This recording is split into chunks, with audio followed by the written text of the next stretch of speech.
G'day, I'm Warwick Schiller, back with another instalment of only asking yes questions from your horse, or as I like to say, one of the principles of training is they need to know the answer before you ask the question. And the thing we've been working on for the last few episodes is getting a horse to stop when you pick up on two reins from a canter.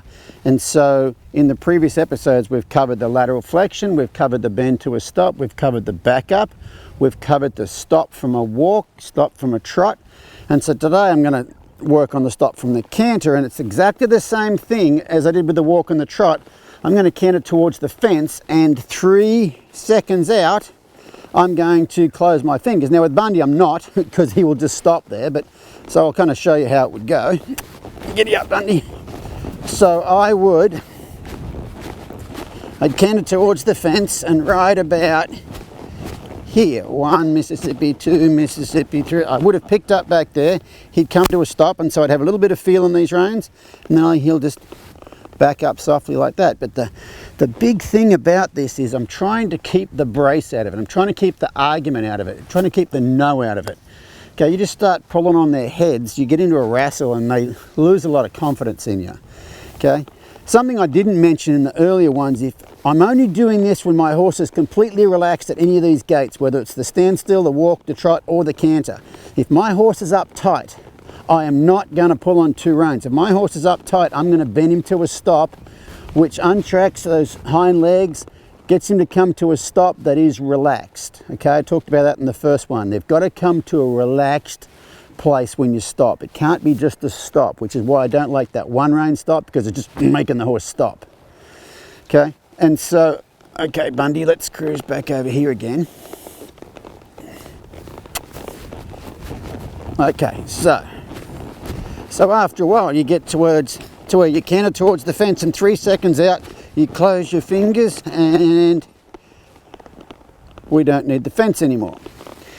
After a while, you know, like I said, this could take weeks, could take, I don't care how long it takes, you know, the whole process from the walk, the trot and the canter could take weeks, could take a month. I'm not in a big hurry, but the thing is, I'm not going to just pull on their head and make them stop, okay? I'm going to teach them how to come to a soft stop like that. And so then eventually, once he can do it every single time, 3 seconds out from the fence, then I can just canter along and I can just pick up here and he comes to a nice stop like that, and it's not a big deal. But you know, the whole thing with only asking yes questions, you've got to break your training down into tiny little pieces, and like I said, you've got to make sure there's no anxiety involved in it. So I'll tell you what, I'll just go a little bit faster here. So I'll canter up here and I'll go for a bit of a zoom here. Look, Bundy's having a bit of a spook. Go for a bit of a zoom down here. Now I'm just going to close my fingers and I can still come back to a stop from a canter using the same amount of pressure on the reins as I initially taught him to back up with. Okay? And it's not achieved by pulling and jerking and carrying on. It's achieved by teaching them how to do this one step at a time. And you know, it's something I'm really big on in my training, is teaching the horse how to do every little part that they need to do, and they've got to be relaxed too. Like I said, I don't ever pull on two reins on them if they're uptight, because you can probably get them stopped but leave the uptightness in there. I'm always going to bend them around, you know, like I'm always going to bend them to a stop if they're uptight. And it's not about getting them stopped, it's about getting them relaxed. So if you look back at the earlier episode when I was talking about that lateral flexion, when you laterally flex right here, when I pick up here, I want him to think this way, okay?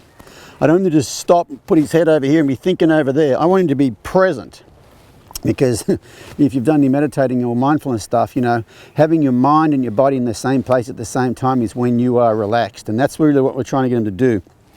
I really don't try to teach a horse to do anything when they're not in a relaxed state, because it just, you end up with all sorts of pushiness and braces and stuff in there that doesn't serve you very well. So anyway, that's going to be the end of this little bit of a clip about how I would go about teaching a horse to stop off of two reins. And it might seem like it's slow and boring, but I've always been told that, you know, good training is pretty slow and boring, and mine is definitely that. So I hope that helped.